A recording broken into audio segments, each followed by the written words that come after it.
Bonjour.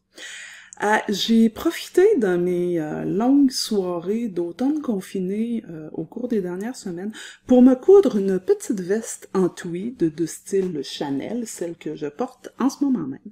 Et tant qu'à faire la veste, il m'est venu l'idée complètement folle en fait de me donner le défi de faire une série de tutoriels vidéo de chacune des étapes et de chacune des techniques de confection de ce genre de veste-là. Je fais ça dans les règles de l'art selon ce que je connais des techniques haute couture pour la confection d'une veste comme celle-ci.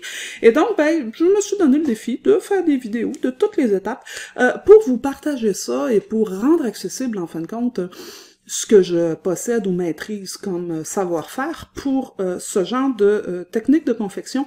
De fait, en fait, je fais le constat qu'il existe quand même beaucoup de livres, de cours, de manuels en anglais sur ce genre de technique haute couture, mais qu'en français, il existe vraiment pas grand-chose comme contenu qui est disponible en ligne, puis encore moins dans le contenu gratuit. Donc, j'ai pensé que ça pourrait être ma contribution que de rendre ça accessible aux couturières francophones, que ça peut intéresser. Il y a plein de bonnes raisons de faire ça. Une veste Chanel, c'est indémodable, c'est éternel, ça se porte avec tout. Le faire soi-même, ça permet d'avoir un vêtement de super qualité, sur mesure, parfaitement ajusté, à prix abordable, et puis peut-être ultimement, ben, d'aller moins souvent au centre commercial et d'acheter moins de vêtements de mauvaise qualité chez H&M, Zara et autres chaînes de ce genre-là. Donc, je ne peux que vous encourager à vous y mettre. J'ai produit au total un peu plus de 4 heures de cours vidéo. Je sais, c'est complètement fou. J'ai découpé ça en une vingtaine de leçons. Là. Ça fait un total d'un petit peu plus que 4 heures. Profitez-en, c'est gratuit, n'hésitez pas à le partager, à partager votre savoir-faire ou ce que vous allez apprendre dans cette série de vidéos avec d'autres. On a tous à y gagner, à savoir faire ce genre de choses-là. Avant d'aller plus loin, je voudrais juste vous faire comme 3 petites mises en garde avant de commencer. La première, c'est que comme peut-être vous avez pu l'entendre, je parle pas exactement un français parisien.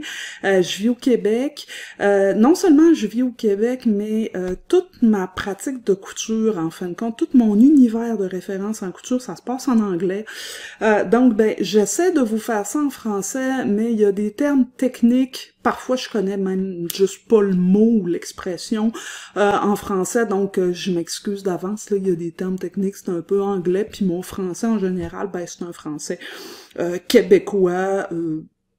Ça devrait être intelligible. Si vous comprenez rien, ben tant pis, hein. Mais en tout cas, je pense que c'est accessible. C'est ce que j'espère.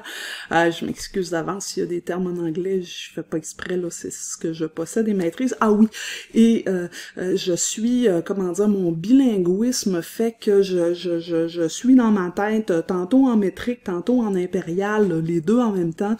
J'ai essayé de toujours traduire et de toujours vous parler en métrique, en fin de compte, mais couramment, enfin, la marge de couture standard pour une veste comme celle-là, pour moi, c'est une marge d'un pouce.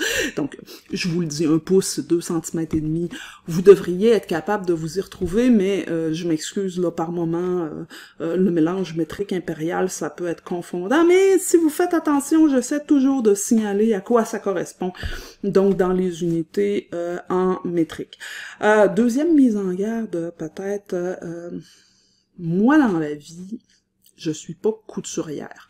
Je fais de la couture depuis plus de 30 ans. J'ai suivi plein de cours. Ça fait des années et des années que je couds moi-même absolument tout ce que je porte. J'ai une super bibliothèque de manuels et de livres de couture. De la couture, j'en mange littéralement. Donc, je possède un certain savoir-faire. Je maîtrise des choses. J'ai certainement des choses que je peux vous apprendre. Je ne suis pas une professionnelle. Je fais couramment des choses qui dans le monde de la haute couture sont vraiment des hérésies, là, ou des péchés impardonnables. Par exemple, faire une veste Chanel avec un lainage de polyester, le mettre dans la sécheuse pour le faire fouler. moi je fais ça, puis ça me pose pas de problème, ça me convient, je couds pour moi. Je dis tout ça en fin de compte pour dire, je sais que mon travail n'est pas parfait. Je sais que je prends parfois des raccourcis que jamais on ne se permettrait dans la haute couture. Je gagne pas ma vie de la couture, je ne gagne pas ma vie de l'enseignement de la couture et je gagne pas ma vie non plus de la production de vidéos sur YouTube pour enseigner la couture. Moi, dans la vie, je suis professeur de sociologie, donc c'est vraiment, comment dire, pour le plaisir que j'ai fait ça. Donc, ben bien sûr, des fois mon son est mauvais, des fois mes images sont mal cadrées, des fois le vidéo est trop long, il y aurait pu être un petit peu plus court, ou il y aurait pu être monté autrement, ou il y a des choses qu'on voit pas bien. L'essentiel pour moi, c'est que la série de vidéos devrait vous permettre d'apprendre à faire la chose et d'apprendre ce que je connais, d'être à peu près capable de le faire. C'est l'essentiel. Je suis pas youtubeur, j'ai pas l'ambition de devenir youtubeur, j'ai pas l'ambition de gagner ma vie avec ça, ni d'en faire rien. Ça m'a déjà pris énormément de temps faire ça. C'est certainement possible de faire mieux que ce que j'ai fait. Si des gens ont les compétences qu'il faut pour faire mieux, mais allez-y, faites-le, rendez le contenu disponible, ça va être génial. Moi, c'est le plus et le mieux que je suis capable de faire. Mes journées sont très très remplies, je suis très très occupée, j'ai pas que ça à faire. Donc, ben, c'est imparfait, je le sais. J'espère que le contenu va quand même vous être utile. Je pense que au prix que je vous le vends, c'est gratuit, ça me fait plaisir. Vous devriez pouvoir vous en accommoder. Enfin, une dernière chose peut-être très très personnelle, mais je le signale parce que c'est un peu, ça peut être un peu agaçant. Je fais cette série de vidéos-là alors que il y a pas longtemps cet été, j'ai subi une très lourde chirurgie des mâchoires. Ça se voit pas, mais par moments ça s'entend. En fait, j'ai les mâchoires attachées en arrière avec des élastiques. J'ai encore du plastique dans la bouche. C'est pas toujours facile de parler avec ça. Et donc, de temps en temps, je fais des petits bruits comme ça. C'est parce que j'ai du plastique, des élastiques dans la bouche. Je m'en excuse, c'est un peu désagréable, mais bon, que voulez-vous, hein? C'est comme ça.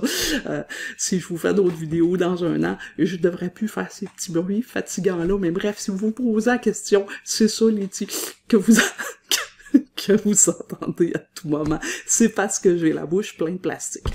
Donc, ben, voilà, j'espère que vous allez apprendre des choses. J'espère que ça va vous être utile. J'ai organisé les vidéos dans une playlist. Ils sont numérotés dans l'ordre des étapes à suivre.